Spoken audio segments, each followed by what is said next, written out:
जय श्री राधे। भगवान की सेवा में विधि निषेध का ध्यान अवश्य रखना चाहिए।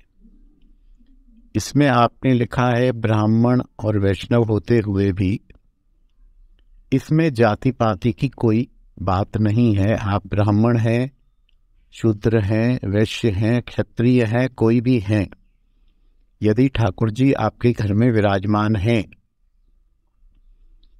तो ठाकुर की सेवा पूजा शुद्धि अशुद्धि का ध्यान रखना ही चाहिए। और ये बिल्कुल नहीं है कि घर में नहीं रखा जाता, मंदिर में रखा जाता है।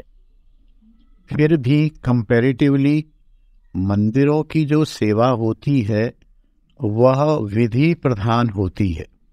जैसे ठाकुर जी को सुबह 9 बजे भोग लगना है तो 9 बजे भोग लगेगा।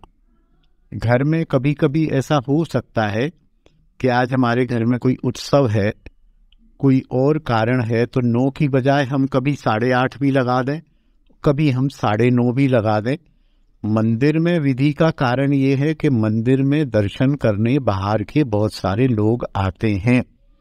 किसी का नियम है कि हम सुबह श्रृंगार आरती के दर्शन करके दुकान पर जाएंगे, तो इसलिए आवश्यक है कि श्रृंगार आरती का समय निश्चित हो, जिससे दर्शनार्थी आए वो श्रृंगार आरती का दर्शन समय पर करें। कभी 8 बजे श्रृंगार आरती हो और कभी 11 बजे श्रृंगार आरती हो, तो उसमें दर्शनार्थियों को असुविधा होगी।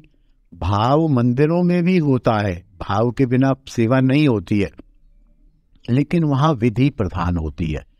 घर में जो ठाकुर की सेवा होती है वहां भी विधि होती तो है, लेकिन भाव प्रधान होता है।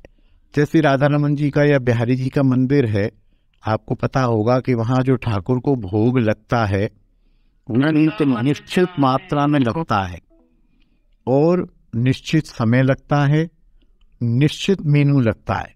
वहाँ दाल बनेगी ही बनेगी, वहाँ चावल बनेंगे ही बनेंगे, वहाँ खीर बनेगी ही बनेगी, वहाँ पतली रोटियां बनेंगी ही बनेंगी, वहाँ इस दिन से इस दिन तक घिया की सब्जी बनेगी, इस दिन से इस दिन तक भिंडी की सब्जी बनेगी। लेकिन अपने यहाँ ऐसा नहीं है। जो भी हम बनाते हैं, कभी आधा घंटा पहले, कभी आधा घंटा बाद में। कहीं मान लीजिए हम कहीं गए हुए हैं, हम 9 बजे भोग लगाते हैं ठाकुर को, आज देर हो गई, 10 बज गए, तो ये छोटी मोटी चीजें तो चलती हैं।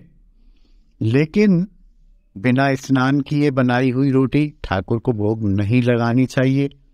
फिर ये है कि लगाते हैं तो क्या होता है, लगाते हैं तो ठाकुर खाते ही नहीं है। ये पक्का मान लीजिए, ये हम अपने आप को धोखा दे रहे हैं। ठाकुर भोग ही नहीं लगाते। अशुद्ध अवस्था में रसोई में जाके बनाए हुए पदार्थ ठाकुर भोग ही नहीं लगाते हैं। मिष्ठान्न मिठाई वगैरह जो घर में बने उसको अवश्य ठाकुर को अर्पित करना चाहिए, अर्पित करके ही खाना चाहिए। लेकिन ये क्या है ना, ये बात वही है कि वैष्णव कोई ऐसा शब्द नहीं है जैसे बस आप वैष्णव हो या आप वैष्णव नहीं हो। वैष्णव की हजारों कोटियां हैं, हजारों प्रकार हैं, हजारों स्तर हैं। देखिए, न करने से अविधि पूर्वक करने वाला फिर भी ठीक है, क्योंकि वो अविधि पूर्वक करते करते करते करते 1 जन्म में, 2 जन्म में, 2 साल में, 10 साल में, 5 साल में कहीं वो विधि पर आ जाएगा, आने की उम्मीद है। लेकिन हम पूर्ण विधि पूर्वक नहीं कर रहे हैं, तो हम न ही करें तो उसकी आने की उम्मीद समाप्त हो जाती है। मरा मरा मरा मरा बोला।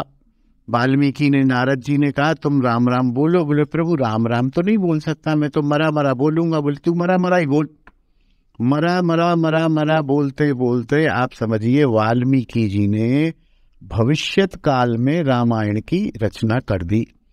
ऐसे ही जो साधक हैं वो कैसे भी करें, मनमानी से करें, लेकिन उनको सीखने की आदत सदैव रखनी चाहिए और अपनी गंदी या गलत आदत को प्रमाणित नहीं करना चाहिए। हाँ, ये कह देना चाहिए भाई क्या करें, अब हमसे इतना होता नहीं है, ठीक बात है, नहा के भोग लगाना चाहिए, लेकिन मजबूरी है, पति सुबह जाते हैं तब तक हम नहा नहीं पाते हैं, तो पति को जाने दें, पति को बना दें बिना नहाए, बाद में नहा धो के ठाकुर के लिए अलग से एक थाली बढ़िया सी बना के। लेकिन ये कब होगा? ये जब होगा कि ठाकुर जो विराजमान है उनकी महिमा का ज्ञान हो और साक्षात रूप में ठाकुर हमारे घर विराजमान हैं, ये साक्षात हैं, ये जागृत हैं, ये भाव जब तक नहीं आएगा